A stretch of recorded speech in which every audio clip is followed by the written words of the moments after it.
우리는 살아가면서 여러 가지 싸움에 부딪히며 살아갑니다. 직장에서는 상사와의 갈등이 있을 수 있고, 가정에서는 배우자나 자녀와의 오해가 생기기도 합니다. 때로는 나를 힘들게 하는 누군가가 원수처럼 느껴질 때도 있습니다. 그런데 성경은 우리가 진짜로 싸워야 할 대상이 사람이라고 말하지 않습니다. 에베소서 6장은 분명하게 말합니다. 우리의 싸움은 혈과 육을 상대하는 것이 아니라 공중의 권세를 잡은 악한 영을 대적하는 싸움이라고 말합니다. 보이지 않는 사탄이 이 싸움의 배후에 있다는 사실을 기억하지 않으면 우리는 자꾸 사람만 미워하고 문제의 본질을 놓치게 됩니다. 그래서 오늘 말씀에서는 영적 전쟁의 본질과 우리가 어떻게 이 싸움에서 승리할 수 있는지 함께 살펴보려고 합니다. 첫째, 영적 전쟁에서 이기기 위해서는 사탄을 정확히 분별해야 합니다. 하나님을 믿고 살아가는 사람은 언제나 영적 전쟁 안에 있습니다. 하지만 이 싸움이 눈에 보이지 않기 때문에 그 본질을 놓치고 사는 경우가 많습니다. 어떤 사람은 영적 전쟁이라는 말을 들을 때마다 부담스럽게 느낍니다. 너무 거창하거나 현실과 동떨어진 개념처럼 여겨지기 때문입니다. 그러나 성경은 분명히 말합니다. 우리가 겪는 갈등과 유혹의 이면에는 악한 영의 영향력이 존재하며 믿음을 지키기 위해서는 반드시 분별이 필요하다고 가르칩니다. 문제는 우리가 종종 잘못된 방향으로 이 분별을 하거나 아예 분별 자체를 놓치는 경우가 많다는 것입니다. 예를 들어 누군가와의 갈등이 생기면 우리는 그 사람을 원망하거나 미워하는 데에 머무를 수 있습니다. 일이 잘 풀리지 않으면 내 실수나 무책임을 돌아보기보다 상황 탓이나 사람 탓만 하기도 합니다. 그때 우리는 생각해야 합니다. 지금 내가 싸우고 있는 것이 사람인가? 아니면 그 사람을 이용하는 영적인 세력인가? 지금 내 삶에 일어나는 이 일들이 단순한 우연인가? 아니면 하나님과 나 사이를 멀어지게 하려는 보이지 않는 전략인가? 에베소서 6장은 우리의 싸움이 혈과 육에 속한 것이 아니라고 말합니다. 우리가 싸워야 할 대상은 사람이 아니라 하늘의 악한 영들입니다. 이 말씀을 오해하면 안 됩니다. 이것은 우리가 모든 일을 사탄의 탓으로 돌리라는 뜻이 아닙니다. 오히려 눈에 보이는 갈등이나 실패 너머에 있는 영적인 현실을 보라는 초대입니다. 그런데 이 싸움에서 흔히 빠지는 두 가지 극단이 있습니다. 먼저는 사탄의 존재를 무시하는 태도입니다. 이들은 모든 일을 단지 심리적인 문제나 사회적인 상황으로만 이해합니다. 신앙생활의 어려움도 사람과의 갈등도 전부 내적인 문제로만 여깁니다. 하지만 사탄은 실존하는 존재입니다. 그리고 말씀은 이 존재가 끊임없이 믿는 자를 노리고 있다고 분명히 말합니다. 그 다음으로는 반대로 사탄의 존재를 과하게 해석하는 태도입니다. 이들은 자신이 겪는 모든 고난과 실패를 마귀의 역사로 받아들입니다. 그러나 이렇게 되면 나의 책임을 돌아보지 못하게 되고 회개할 기회를 잃게 됩니다. 모든 실패가 영적 공격이라고 생각하면 내가 게을렀던 시간도 잘못된 선택도 돌이키지 않게 됩니다. 이 두 가지 태도 모두 영적으로 건강하지 않습니다. 성경은 우리에게 사탄의 존재를 분명히 인정하되 과장하지도 말고 무시하지도 말라고 가르칩니다. 그래서 우리는 지금 겪고 있는 일들이 무엇 때문인지 분별할 수 있어야 합니다. 어떤 문제는 회개가 필요한 일이고 어떤 문제는 인내하며 대적해야 할 일일 수 있습니다. 그 차이를 구별하는 지혜가 없으면 우리는 엉뚱한 방향으로 힘을 쓰게 됩니다. 영적 분별은 기도와 말씀을 통해 자라납니다. 상황만 보지 않고 그 이면을 보려는 태도, 감정에 휘둘리지 않고 하나님 앞에 마음을 내어놓는 자세가 필요합니다. 사탄은 언제나 혼란을 일으키고 관계를 깨뜨리는 방식으로 역사합니다. 그렇기 때문에 겉으로 드러난 모습만 보고 판단해서는 안 됩니다. 그 뒤에서 나를 무너뜨리려는 어둠의 세력이 있음을 인식하고 그 실체를 분별할 수 있어야 합니다. 하나님은 우리가 사람을 미워하며 싸우는 것이 아니라 보이지 않는 어둠과 싸우는 존재라는 것을 깨닫기를 원하십니다. 그 싸움에서 이기기 위해 가장 먼저 필요한 것은 사탄을 정확히 분별하는 눈입니다. 이것이 영적 전쟁의 시작입니다. 우리가 영적 전쟁에서 이기기 위해서 사탄을 정확히 분별하기를 바랍니다. 둘째, 사탄의 전략은 하나님을 의심하게 만드는 것입니다. 영적 전쟁은 겉으로 보기에는 조용해 보일 수 있지만 실제로는 우리의 마음과 믿음을 끊임없이 흔드는 치열한 싸움입니다. 그 싸움에서 사탄이 가장 자주 사용하는 전략은 무엇일까요? 성경을 보면 사탄은 믿음을 무너뜨리는 데에 가장 효과적인 방법으로 의심을 사용합니다. 의심은 아주 조용히 다가와서 하나님과의 관계를 흔들어 놓고 결국 우리를 무기력하게 만듭니다. 창세기 3장을 보면 사탄은 하와를 정면으로 공격하지 않았습니다. 하나님을 부정하거나 공격적인 말로 겁을 준 것도 아닙니다. 대신 아주 부드럽고 교묘한 질문 하나를 던졌습니다. 하나님이 정말 동산 모든 나무의 열매를 먹지 말라고 하셨느냐? 이 질문은 단순한 정보 확인처럼 보이지만 실제로는 하와의 마음에 의심을 심는 말이었습니다.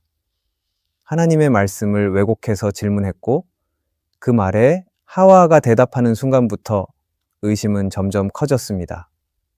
사탄은 거짓말을 통해 하나님이 마치 선하지 않은 분인 것처럼 보이게 했습니다. 너희가 그것을 먹는 날에는 너희 눈이 밝아져 하나님과 같이 될 것이다. 이 말은 하나님이 좋은 것을 숨기고 계시다는 뉘앙스를 줍니다. 결국 하와는 하나님을 의심했고 그 의심이 죄로 이어졌습니다. 이 전략은 지금도 그대로 사용되고 있습니다. 사탄은 오늘을 살아가는 우리에게도 비슷한 방식으로 접근합니다. 갑작스러운 아픔이 찾아올 때, 기도한 일이 이루어지지 않을 때, 억울한 일을 겪을 때 사탄은 속삭입니다. 하나님이 너를 정말 사랑하신다면 이런 일이 왜 일어났겠느냐? 네가 그렇게 열심히 신앙생활을 했는데 왜 이런 고통을 겪고 있는 것이냐? 이 말은 겉보기에 위로처럼 들릴 수도 있지만 실상은 하나님에 대한 신뢰를 흔들어 놓는 사탄의 전략입니다. 마태복음 4장에서는 예수님도 이 같은 시험을 받으셨습니다. 예수님이 광야에서 금식하신 후 사탄이 다가와 3번의 시험을 합니다. 첫 번째와 두 번째 시험에서 사탄은 이런 말로 시작합니다. 네가 하나님의 아들이거든. 이 말의 핵심은 바로 의심입니다. 예수님의 정체성을 흔들고 하나님과의 관계에 질문을 던지려는 시도였습니다. 예수님이 하나님의 아들이신 것은 분명한 사실이지만 사탄은 그것을 확인하라고 요구하며 예수님이 하나님의 신뢰를 놓게 만들려 했습니다. 이처럼 사탄은 단순히 거짓을 말하는 존재가 아닙니다. 하나님이 어떤 분이신지를 왜곡하고 그분의 뜻과 성품을 의심하게 만드는 전략을 씁니다. 이 의심은 단번에 폭발하지 않고 아주 천천히 조용하게 마음속에 자리를 잡습니다. 그렇게 하나님을 향한 신뢰가 흔들리면 기도는 멈추고 말씀도 멀어지며 결국 하나님과의 관계는 멀어지게 됩니다. 그래서 의심은 단순한 생각이 아니라 믿음을 흔드는 강력한 무기입니다.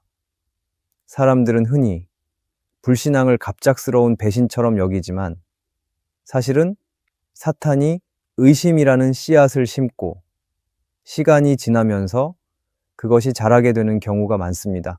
하나님이 정말 나를 도우시는가? 하나님이 정말 살아계신가? 하는 질문이 반복되기 시작하면 그 신앙은 어느 순간 무너질 수밖에 없습니다. 이것은 신앙생활을 오래 한 사람도 예외는 아닙니다. 믿음이 깊은 사람에게도 의심은 찾아올 수 있습니다. 중요한 것은 의심이 찾아왔을 때 그 생각을 그대로 품지 않고 다시 하나님의 말씀 앞에 나아가야 한다는 것입니다. 하나님은 신실하시고 변하지 않으시는 분이라는 진리를 다시 붙들어야 합니다. 감정이나 상황이 아니라 말씀을 기준으로 하나님을 바라보아야 합니다. 우리가 살아가는 세상은 고통과 불확실함이 많습니다. 그 속에서 사탄은 언제든 의심을 통해 우리 마음을 흔들려고 합니다. 그러므로 우리는 늘 깨어 있어야 하고 하나님을 향한 믿음을 단단히 붙들어야 합니다. 의심이 마음에 들어올 때 그 생각을 따라가는 것이 아니라 말씀으로 다시 중심을 세워야 합니다. 사탄의 전략이 의심이라면 그에 맞설 수 있는 무기는 믿음뿐입니다. 믿음으로 생각을 지키고 마음을 지키고 하나님과의 관계를 지켜야 합니다. 이것이 사탄의 전략을 꿰뚫고 승리하는 길입니다. 우리가 사탄의 전략은 하나님을 의심하게 만드는 것이라는 것을 기억하기를 바랍니다. 셋째, 영적 전쟁에서 이기기 위해서는 하나님의 방법으로 싸워야 합니다. 전신갑주를 입는다는 말은 단순히 믿음을 갖고 무장하라는 뜻처럼 들릴 수 있습니다. 하지만 진짜 중요한 것은 그 전신갑주를 입고 어떻게 싸우느냐입니다. 아무리 하나님의 무기를 갖추었다 해도 싸우는 방식이 세상과 같다면 우리는 영적 전쟁에서 이길 수 없습니다. 전신갑주를 입은 사람은 하나님의 방식으로 싸워야 합니다. 에베소서 6장에서 바울은 6가지 전신갑주를 소개합니다. 구원의 투구, 의의 흉배, 진리의 허리띠, 믿음의 방패, 성령의 검, 복음의 신발입니다. 이 무기들은 모두 하나님께 속한 것이고 우리를 보호하고 지켜주는 역할을 합니다. 그런데 여기서 중요한 것이 있습니다. 이 무기들은 공격이나 복수를 위한 것이 아니라 믿음을 지키고 하나님의 뜻을 따르기 위한 것입니다. 전신갑주는 세상의 무기처럼 상대를 쓰러뜨리기 위한 것이 아닙니다.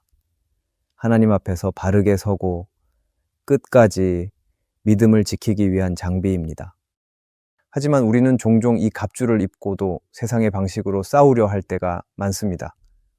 억울한 일을 당하면 똑같이 되갚으려 하고 나를 비난한 사람에게 더 센 말로 되돌려주려 합니다. 내 편을 만들고 상대를 무너뜨리는 것이 정의라고 생각할 때도 있습니다. 그런데 이런 방식은 하나님이 원하시는 방식이 아닙니다. 그것은 오히려 사탄이 좋아하는 방식입니다. 하나님의 갑주를 입고 사탄의 전략으로 싸우는 것은 모순이며 결국 패배로 이어질 수밖에 없습니다. 성경은 분명히 말합니다. 하나님의 방식은 세상의 방식과 다릅니다. 로마서 12장을 보면 그 차이가 잘 드러납니다. 너희를 박해하는 자를 축복하라, 축복하고 저주하지 말라는 말씀은 우리에게 익숙하지 않은 태도입니다. 누가 나를 힘들게 하면 본능적으로 미워하고 싶고 그 사람이 잘 되는 것을 보면 마음이 상합니다. 그런데 하나님은 오히려 그를 축복하라고 말씀하십니다. 이것이 하나님의 방식입니다. 또한 로마서 12장은 즐거워하는 자들과 함께 즐거워하고 우는 자들과 함께 울라고 말합니다. 이 말은 단순한 공감의 자세를 넘어서 시기심과 경쟁심을 내려놓으라는 뜻이기도 합니다. 다른 사람의 기쁨이 내게는 아픔이 될 수도 있고 다른 사람의 성공이 내 실패처럼 느껴질 수도 있습니다. 그럴 때 우리는 자연스럽게 속으로 이런 생각을 하게 됩니다. 왜 나는 아니고 저 사람인가? 하지만 하나님의 방식은 그 마음을 내려놓고 함께 기뻐해 주는 것입니다. 그것이 진짜 사랑이고 영적인 싸움에서 이기는 태도입니다. 성경은 또 이렇게 말합니다. 아무에게도 악을 악으로 갚지 말고 선으로 악을 이기라. 이 말씀은 매우 현실적인 도전입니다. 우리가 사는 세상은 악을 악으로 갚는 것을 당연하게 여깁니다. 법적으로도 감정적으로도 상대에게 받은 만큼 되돌려주는 것이 공정하다고 생각합니다. 하지만 하나님은 전혀 다른 길을 말씀하십니다. 악을 이기는 방법은 더 큰 악이 아니라 더 깊은 선이라는 것입니다. 이길 수 있는 힘이 있음에도 불구하고 복수하지 않고 용서하고 축복하는 것, 그것이 하나님의 전쟁 방식입니다. 하나님의 방식은 세상의 논리와 정반대입니다. 그래서 믿음이 없으면 이해할 수 없고 순종이 없으면 실천할 수 없습니다. 하지만 바로 그 길이 하나님이 우리에게 보여주신 싸움의 방식입니다. 예수님도 십자가 위에서 그 방법을 택하셨습니다. 모욕과 조롱을 당하셨지만 맞서 싸우지 않으셨고 침묵하시며 끝까지 사랑으로 감당하셨습니다. 그 결과는 영원한 승리였습니다. 우리도 마찬가지입니다. 전신갑주를 입었다면 이제는 싸우는 방식도 하나님의 방식이어야 합니다. 억울해도 참아야 하고 손해를 봐도 참고 기다려야 합니다. 복수할 수 있어도 복수하지 않고 도리어 축복을 선택해야 합니다. 그럴 때 우리는 단순히 이기는 것이 아니라 하나님께 속한 사람으로 살아가게 됩니다. 영적 전쟁에 진짜 승리는 힘으로 누군가를 꺾는 것이 아니라 하나님의 방식으로 끝까지 사랑하며 진리를 따르는 데 있습니다. 이것이 바로 하나님이 우리에게 가르치신 싸움의 방법입니다. 영적 전쟁에서 이기기 위해서는 하나님의 방법으로 싸워야 한다는 것을 기억하기를 바랍니다.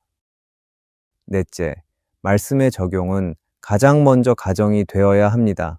우리는 하나님의 말씀을 들을 때마다 결단합니다. 말씀대로 살고 싶다고 고백하고 삶 속에서 순종하고 싶다고 다짐합니다. 그런데 그 결단이 실제로 드러나야 할 첫 번째 자리는 어디일까요? 성경은 그 대답을 아주 분명하게 알려줍니다. 에베소서 5장과 6장을 보면 바울은 전신갑주에 대해 말한 후에 곧바로 삶의 영역에서 말씀을 어떻게 실천해야 하는지를 설명합니다. 그리고 그 실천의 시작은 바로 가정입니다. 에베소서 5장 22절부터 6장 9절까지 이어지는 내용을 보면 가장 먼저 아내와 남편의 관계가 나옵니다. 그리고 자녀와 부모, 종과 상전의 관계로 확장됩니다. 이 흐름을 보면 하나님께서 말씀의 적용을 어디서부터 시작하라고 하시는지 분명히 알 수 있습니다. 하나님의 말씀은 멀리 있는 사람에게 먼저 적용되는 것이 아니라 매일 얼굴을 마주하는 가족에게 먼저 적용되어야 합니다. 하지만 현실은 그렇지 않습니다. 많은 사람들은 교회에서는 친절하고 부드럽지만 가정에서는 날카롭고 거칠어지는 경우가 많습니다.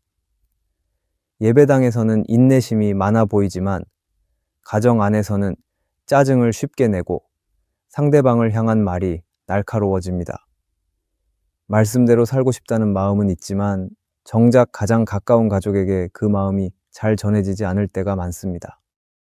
왜 그럴까요? 가장 가까운 사람 앞에서는 우리의 진짜 모습이 드러나기 때문입니다.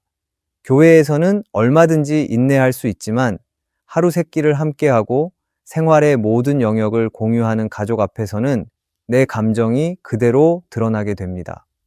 그래서 진짜 신앙은 가정에서 시험되고 가정에서 증명됩니다. 특히 우리는 말의 힘을 다시 생각해 보아야 합니다.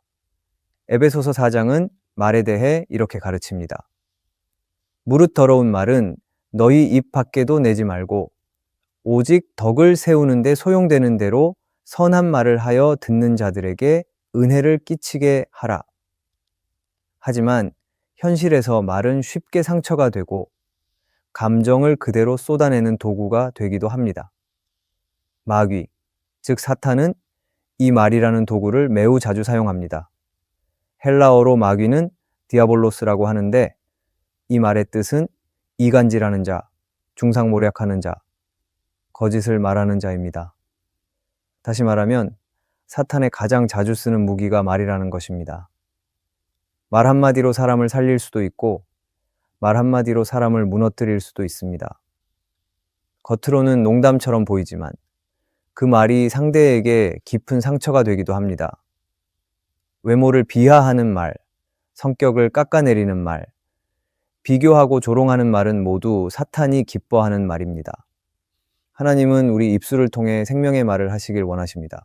진리로 세우는 말, 격려하고 살리는 말을 우리 가정 안에서부터 시작하기 원하십니다. 팀 켈레어는 결혼을 말하다라는 책에서 이런 말을 했습니다. 결혼은 인간이 가장 쉽게 자기중심적 본성을 드러내는 공간이며 동시에 가장 구체적으로 복음을 실천할 수 있는 자리입니다.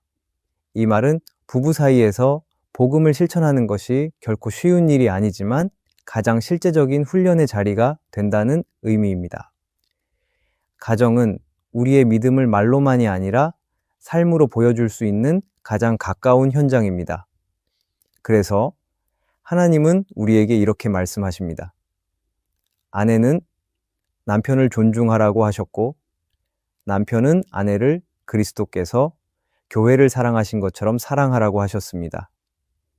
자녀는 부모를 공경하고 순종하라고 하셨고, 부모는 자녀를 노엽게 하지 말고 주의 교훈과 훈계로 양육하라고 하셨습니다. 이 모든 말씀은 먼 나라 이야기가 아니라 지금 우리의 가정에서 바로 시작되어야 할 말씀입니다.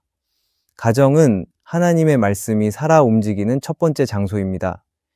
우리가 전신갑주를 입었다면 그 갑주의 진짜 능력은 가정 안에서 드러나야 합니다. 가족을 향한 말 한마디, 반응 하나, 눈빛 하나에서 하나님의 사랑과 인내가 전해질 때 우리는 영적 전쟁에서 이기고 있는 것입니다. 그러므로 오늘 우리가 해야 할 일은 복잡하지 않습니다. 아내에게 사랑해라고 말해주는 것입니다. 남편에게 수고했어라고 말하는 것입니다. 자녀에게 고맙다, 미안하다, 넌 내게 소중한 존재야 라고 말해주는 것입니다. 그렇게 말하는 일이 어색할 수 있지만 그 말 한마디가 가정을 세우고 사탄의 전략을 무너뜨리는 힘이 됩니다. 작은 말 한마디가 큰 믿음의 실천이 될 수 있습니다. 말씀의 능력은 먼 곳에서 먼저 드러나지 않습니다. 매일 함께 사는 가족 안에서 가장 먼저 드러나야 합니다. 진짜 믿음은 가장 가까운 관계 안에서부터 시작됩니다. 그것이 하나님이 말씀을 우리 삶에 주신 이유입니다. 우리는 지금 영적인 싸움 속에 살아가고 있습니다.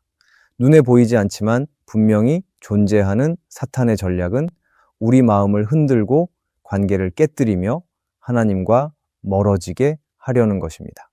그래서 에베소서 6장은 믿는 사람들에게 하나님의 전신갑주를 입으라고 권면합니다. 구원의 투구, 의의 흉배, 진리의 허리띠, 믿음의 방패, 성령의 검, 복음의 신발은 우리를 보호하고 믿음을 지키기 위한 하나님의 선물입니다. 하지만 전신갑주를 입는 것만으로는 충분하지 않습니다. 우리는 그 갑주를 입고 하나님의 방식으로 살아야 합니다.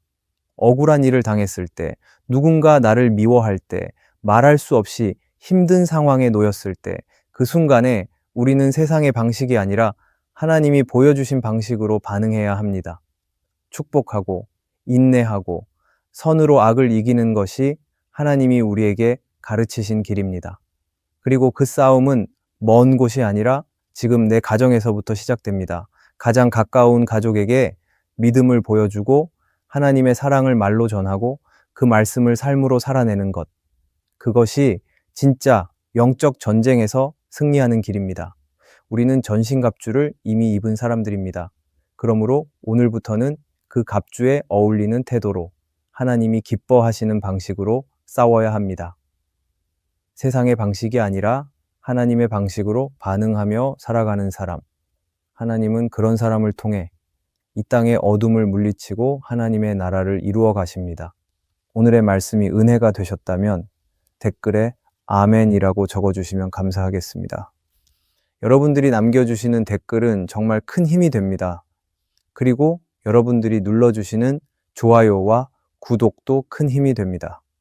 오늘도 함께 해주셔서 감사합니다. 기도하겠습니다. 하나님, 우리의 눈에 보이는 것만을 바라보지 않게 하시고 영적인 현실을 분별할 수 있는 지혜를 주시옵소서. 사람이 아닌 사탄과의 싸움임을 기억하게 하시고 그 싸움에서 흔들리지 않도록 붙들어 주시옵소서. 의심이 찾아올 때마다 하나님의 진리로 마음을 지키게 하시고 믿음의 방패로 흔들림 없이 서게 하여 주시옵소서.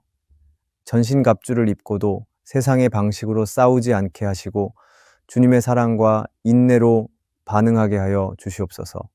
가장 가까운 가정 안에서부터 말씀을 실천하게 하시고 우리의 말과 행동이 생명의 통로가 되게 하여 주시옵소서.